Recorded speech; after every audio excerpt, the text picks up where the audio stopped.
Challengers is a romantic thriller about a love triangle between a group of pro tennis players.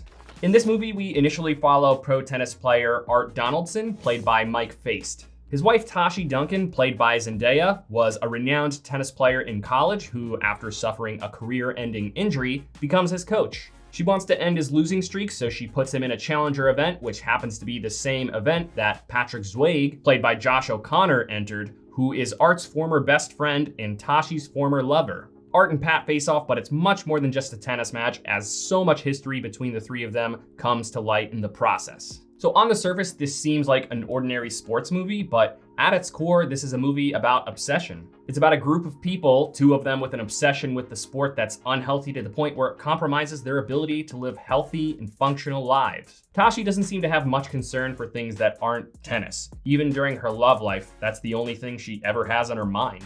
And Patrick's obsession with the sport seems to be the only thing that he really lives for, allowing himself to suffer financially while he tries to make a name for himself grinding tournaments. Art, on the other hand, is obsessed with Tashi. Smitten by her the moment they met, he sees her as a prize greater than any tennis trophy. So if you've seen some of my other reviews, then you might know that I'm generally not a big fan of sports movies, just because they tend to follow the same predictable formula. But this movie is a much different case. It was plotted to make it feel like a thriller. There's a lot of time jumping in this movie, starting off in the present, then going back 10 years, then jumping back to present day, then back 2 weeks, then back 3 years. There is so much of that. While this might make it sound sloppy, it really wasn't. It was plotted masterfully to show us that the present day tennis match has so much history behind it. This deliberately left us out of the loop on important details leading up to the match, making those revelations feel much more like bombshells. Had the events of this movie been plotted sequentially, it just wouldn't have been nearly as interesting.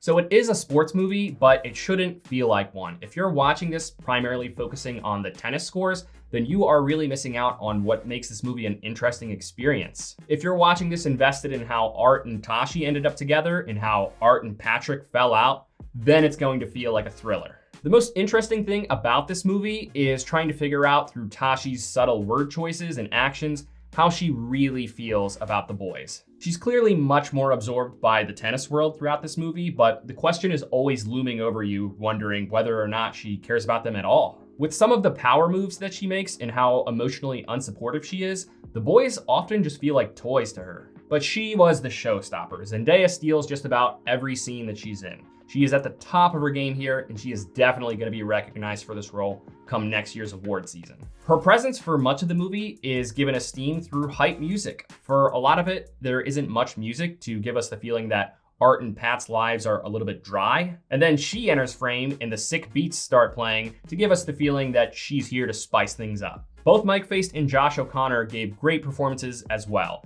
Despite Zendaya being the face of this movie in its marketing, their bond is what really carried it. As far as the supporting cast goes, there wasn't really one. The rest of the characters are one-dimensional, if not just extras, making our main characters' lives feel a little bit small despite allegedly being such esteemed players. Art and Patrick have a really great best friend dynamic for the duration of the movie that they are still friends, making their present-day rivalry feel a lot more moving. I think this movie perfectly captures how silly, awkward, and unashamed a close friendship can be between two dorky young boys, with the exception of like one moment that felt a little bit too erotic.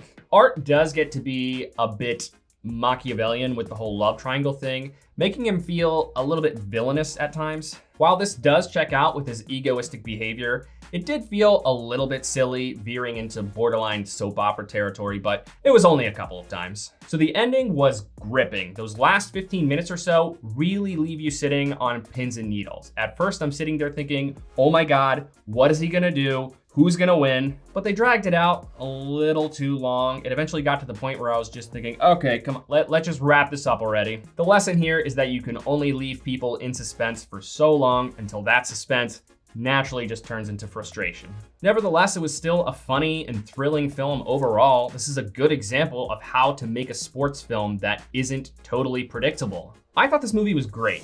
I'm sure that it will probably lose a lot of casual viewers. You know, romance thriller about a group of tennis players doesn't really sound like a popcorn movie. But if you're looking for an exciting story that is well performed and well directed, this movie is a solid watch. Thank you for watching this review. If it brought you any value at all, please give it a like. It really does help this channel grow. I'll see you later this week with my review of The Fall Guy.